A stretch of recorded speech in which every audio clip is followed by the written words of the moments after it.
La voix est venue, pas la parole de Dieu. La voix de Dieu est venue au jardin d'Éden. Qui est cette voix?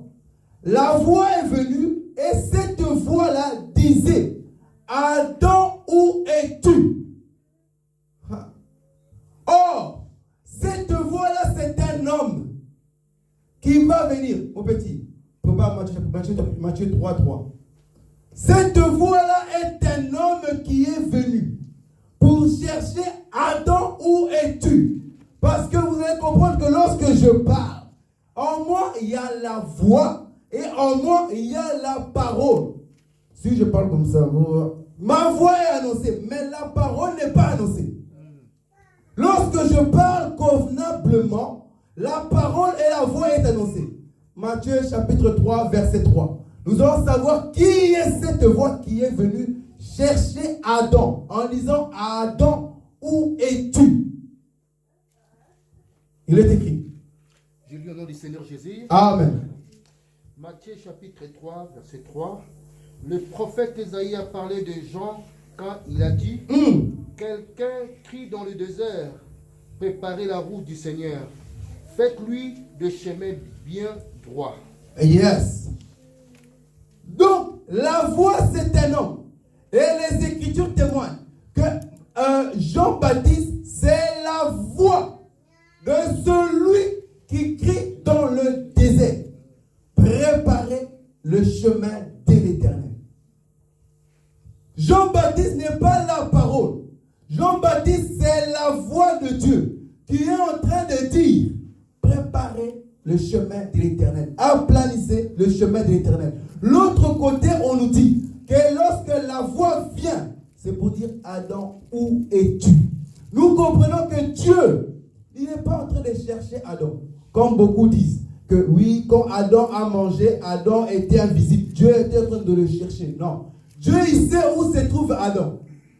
Dieu, il sait toutes choses. Il voit toutes choses. Il est omniprésent. Mais lorsqu'il dit Adam, où es-tu? Ça veut dire qu'Adam est dans les ténèbres. Adam, tu as péché. Adam, tu es dans les ténèbres. Lorsqu'il vient dire planissez les chemins de l'Éternel, c'est pour dire répentez-vous. Amen. Adam, répands-toi, car tu es rentré dans le ténèbre. Nous sommes aujourd'hui, beaucoup sont rentrés dans le chemin des ténèbres.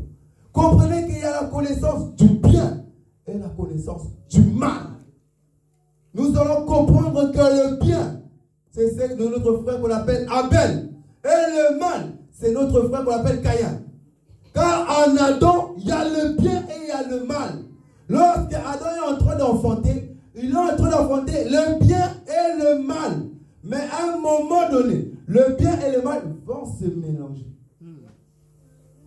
Ils se sont mélangés. Voilà pourquoi aujourd'hui, beaucoup, on ne sait pas qui ils sont. Ils sont bien ou ils sont mal. Car en eux, il y a le bien et il y a le mal. Je vais rebondir par ici pour dire ceci. Que Dieu dira à Adam, ensuite, dans le livre de Genèse, chapitre 3, verset 22, l'homme est devenu comme l'un de nous. C'est bizarre, Dieu avait dit que créons l'homme à notre image. Mais lorsque Adam va manger, c'est là que Dieu dit, maintenant, l'homme est devenu comme l'un de nous.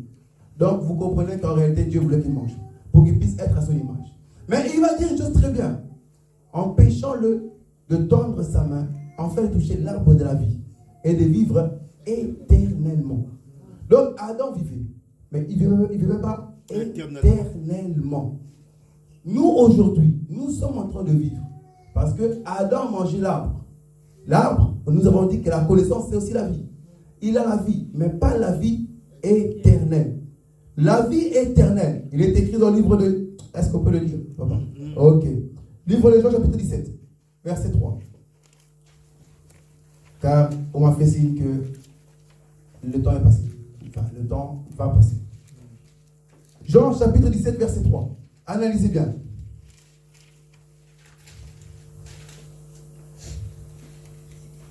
Oui. Il est écrit ceci. La vie éternelle ceux qui te connaissent, toi, le vrai Dieu. Amen. Oh, l'autre côté, on a dit que cet arbre, c'est la vie. Et si on la mange, on aura la vie éternelle. Or, Jésus veut nous expliquer ces choses. Que la vie éternelle, c'est qu'ils te connaissent, toi, le vrai Dieu. Donc, la vie éternelle consiste à avoir la connaissance. Mais la connaissance d'une personne. Adam avait la connaissance, mais du bien et du mal. Mais pas la connaissance de l'éternel. Beaucoup aujourd'hui ont la connaissance. Ils sont en train de vivre. Mais ils n'ont pas la connaissance de connaître le vrai Dieu. Lorsque Dieu a dit, empêchons-le qu'il ne puisse pas tendre la main et le manger, vous allez comprendre qu'ils ne connaissent pas le vrai Dieu. Quand le vrai Dieu viendra, les fils d'Adam vont tuer le vrai Dieu. Car ils ne le connaissent pas. Ils ne l'ont pas mangé. Mais nous, Dieu nous a fait grâce de pouvoir manger le vrai Dieu. Que nous puissions le connaître et que nous puissions avoir la vie éternelle. Beaucoup sont dans l'aveuglement. Nous savons que la Bible nous dira qu'un aveugle ne peut pas conduire un autre aveugle, car il tombera dans la même fosse. Et cet aveugle-là, Dieu parle des scribes et des pharisiens. Or que ces personnes-là ont les yeux physiques, mais Dieu les appelle aveugles. Il dira aussi dans le livre de l'Apocalypse, chapitre 3, à l'église de Laodicée, que vu que tu dis que tu es riche, que tu ne manques de rien, sache-le que tu es nu, pauvre et aveugle. Or qu'ils ont des yeux pour voir, mais Dieu les appelle aveugles. Aveugles comment? Aveugles spirituels. Amen. Aveugles spirituels. Même si tes yeux se sont ouverts, sache que tu es aveugle. Parce que les vrais yeux que Dieu voit, c'est l'esprit. Ce n'est pas les yeux physiques. Adam était aveugle physique, mais les yeux voyaient spirituellement. Aujourd'hui, toi et beaucoup d'autres ont les yeux physiques, mais ils ne voient pas dans l'esprit. Raison pour laquelle le sorcier d'Afrique, il peut venir chez toi dans ta chambre, te cogner, te frapper, mais tu ne l'as même pas vu. Mais toi, ici, là, en priant seulement contre eux, ils savent te voir. Vous avez vu ça?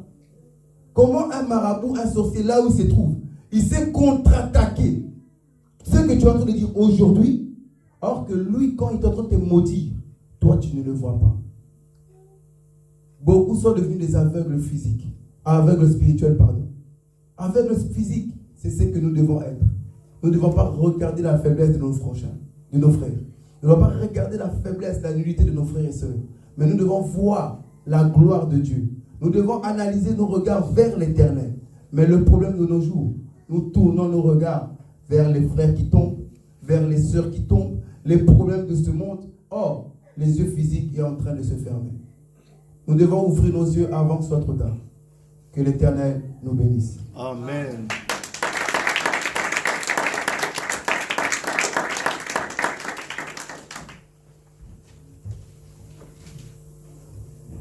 Voilà. Est-ce que nous allons nous lever pour la prière?